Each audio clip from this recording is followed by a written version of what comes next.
Good afternoon, my dear brothers and sisters. In our gospel reading today, Jesus reminds us, according to the Gospel of Matthew, that our lives should be anchored on God.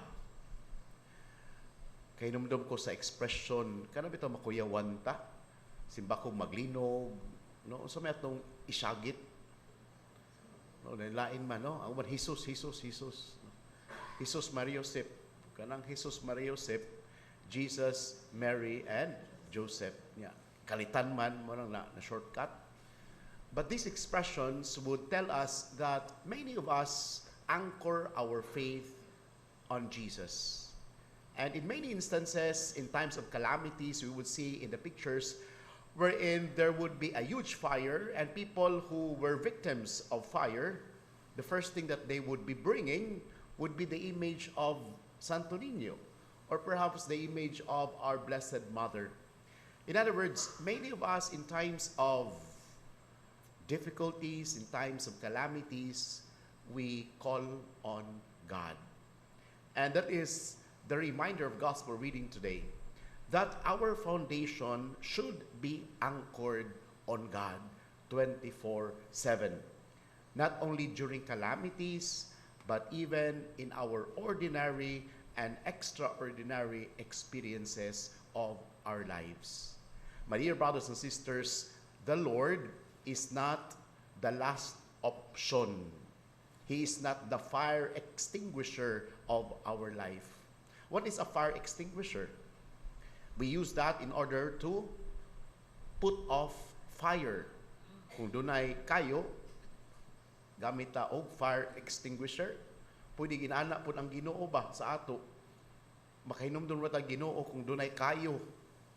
Upon our remembrance of the Lord should be 24/7.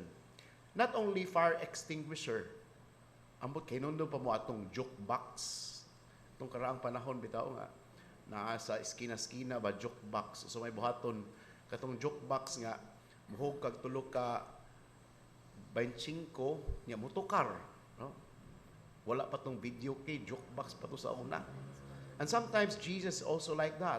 We treat Jesus as if he is a joke box, meaning murag ulug-ulugan ba kana maingon ta nga nakoy pangayon sa Ginoo, musimba ko.